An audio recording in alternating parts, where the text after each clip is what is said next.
प्रथम अध्याय आरंभ। श्री पुराण पुरुषोत्तमाय नमः। श्री चंद्रमौली महादेवाय नमः। श्री शिव महापुराण विद्येश्वर संहिता। प्रयागरे सूतଙ୍କୁ अविलंबे पाप नाश करुଥିବା साधन विषय मुनि मानकर प्रश्न। आद्यंत मंगलम जात समान भाव मार्यम तमी समज राम रमात्म देवम पंचाननं प्रबल पंच विनोदशीलम संभवये मनसी शंकरम विकेशम।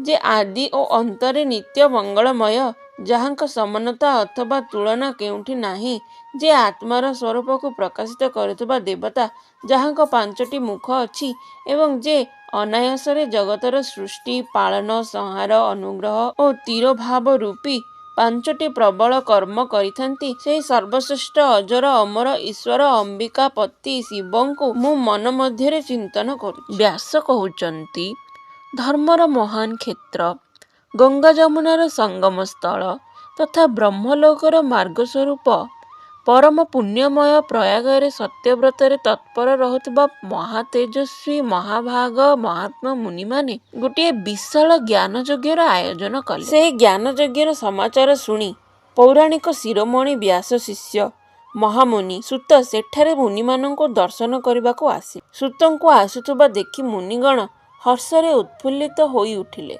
एवं अत्यंत प्रसन्न चित्तरे तांको विधिपूर्वक स्वागत सत्कार कले। तापरे ସେହି प्रसन्न महात्मा माने तांको विधिवत स्तुति करी विनयपूर्वक हाथ जोड़ी एहिपरि कहिले, हे सर्वज्ञ विद्वान रोमहर्षण, आपण बड़ भाग्यवान। एणु आपण साक्षात व्यासଙ୍କ मुखर निज प्रसन्नता निमंते समस्त पुराण विद्या प्राप्त करिछन। एणु समुद्र जेपरि बड़ बड़ महान रत्नर आगार, आपण सेहिपरि आश्चर्य स्वरूप पुराण कथार भंडार।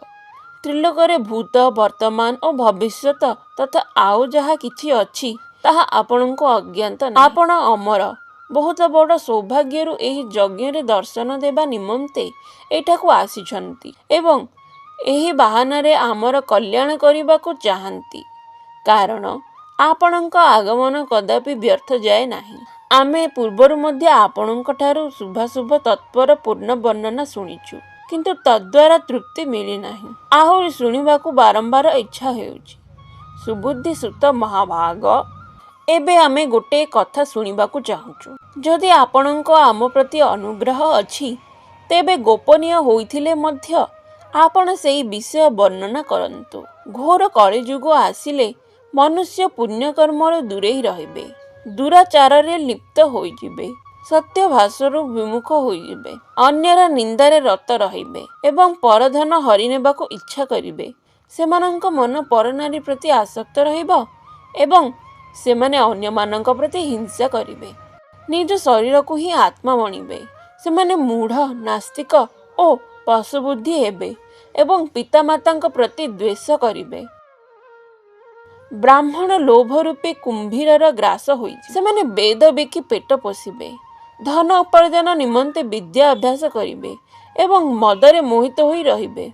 सेमाने निज निजर कर्म छाड़ी देबे, प्राय अन्य मानंकु ठकिबे, त्रिकाल संध्या उपासनारु दूरेई रहिबे एवं ब्रह्म ज्ञान विरहित हेबे। समस्त क्षत्रिय मध्य स्वधर्म त्याग करिबे। सेमाने कुसंगी पापी ओ व्यभिचारी हेबे। सेमानंक ठारे शौर्य रहिबो नाही। सेमाने कुत्सित चौर्य कर्मरे जीविका अर्जन करिबे, शूद्र परि व्यवहार करिबे ओ सेमानंक चित्त कामरे किंकर होई रहिबे। वैश्य संस्कार भ्रष्ट, स्वधर्म त्यागी, कुमार्गगामी, धनोपार्जन परायण हेबे एवं मापतौलरे निजर कुत्सित वृत्तिर परिचय देबे। शूद्र माने ब्राह्मणंक आचार प्रदर्शन रे तत्पर हेबे। सेमानंक आकृति उज्ज्वल हेबा अर्थात सेमाने आपणा कर्म धर्म छाड़ी उज्ज्वल वेशभूषारे विभूषित होई वृथारे भ्रमण करिबे।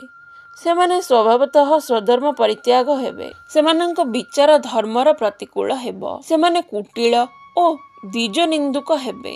ଯଦି ଧନୀ ହେବେ ତେବେ କୁମାର୍ଗରେ ରତ ରହିବେ। ବିଦ୍ୱାନ ହେଲେ ବାଦ ବିବାଦ କରିବେ। ନିଜକୁ କୁଳୀନ ମଣି ଚାରି ବର୍ଣ୍ଣ ସହିତ ବୈବାହିକ ସମ୍ବନ୍ଧ ସ୍ଥାପନ କରିବେ ଏବଂ ସମସ୍ତ ବର୍ଣ୍ଣକୁ ନିଜ ସମ୍ପର୍କରେ ଭ୍ରଷ୍ଟ କରିବେ। ସେମାନେ ନିଜେ ଅଧିକାର ସୀମାର ବାହାରକୁ ଯାଇ ଦ୍ୱିଜୋଚିତ ସତ୍କର୍ମର ଅନୁଷ୍ଠାନ କରିବେ। କଳିଯୁଗର ନାରୀମାନେ ପ୍ରାୟ ସଦାଚାରରୁ ଭ୍ରଷ୍ଟ ହେବେ ଓ ସ୍ୱାମୀକୁ ଅପମାନିତ କରିବେ। ଶାଶୁ ଶ୍ୱଶୁରଙ୍କ ପ୍ରତି ଦ୍ରୋହ କରିବେ। କାହାକୁ ଭୟ କରିବେ ନାହିଁ। ମିଳନ ଭୋଜନ କରିବେ। କୁତ୍ସିତ ହାବଭାବରେ ତତ୍ପର ହେବେ। ସେମାନଙ୍କ ଶାଳୀନତା ଓ ସ୍ୱଭାବ ବହୁତ ଖରାପ ହେବ। ସେମାନେ ନିଜ ସ୍ୱାମୀ ସେବାରୁ ବିମୁଖ ରହିବେ। ମହାତ୍ମା ସୁତ ଭ୍ରଷ୍ଟ ବୁଦ୍ଧି ଓ ସ୍ୱଧର୍ମ ପରିତ୍ୟାଗ ଲୋକଙ୍କୁ ଇହଲୋକ ଓ ପରଲୋକରେ ଉତ୍ତମ ଗତି କିପରି ମିଳିପାରିବ, ଏହି ଚିନ୍ତାରେ ଆମର ମନ ସର୍ବଦା ବ୍ୟାକୁଳ ରହୁଛି। ପରୋପକାରର ସମାନ ଅନ୍ୟ କୌଣସି ଧର୍ମ ନାହିଁ। ତେଣୁ କରୁଣା କରି ଏଭଳି ଗୋଟିଏ ଛୋଟିଆ ଉପାୟ କୁହନ୍ତୁ, ଯଦ୍ୱାରା ସମସ୍ତ ପାପର ଅବିଳମ୍ବେ ବିନାଶ ଘଟିବ, କାରଣ ଆପଣ ସମସ୍ତ ସିଦ୍ଧାନ୍ତର ଜ୍ଞାତା। ବ୍ୟାସ କହୁଛନ୍ତି, ସେହି ଭବିତାତ୍ମା ମୁନିଗଣଙ୍କ ମୁଖରୁ ଏଭଳି କଥା ଶୁଣି ସୁତ ମନେ ମନେ ଶିବଙ୍କୁ ସ୍ମରଣ କରି ସେମାନଙ୍କୁ ଏହିପରି କହିଲେ। ଅଧ୍ୟାୟ 1 ସମାପ୍ତ ହୋଇଛି। ଯଦି ଆପଣଙ୍କୁ ଏହି ଭିଡ଼ିଓଟି ପସନ୍ଦ ଆସେ ତେବେ ଲାଇକ୍, ସେୟାର, ସବସ୍କ୍ରାଇବ୍ କରିବାକୁ ଭୁଲନ୍ତୁ ନାହିଁ।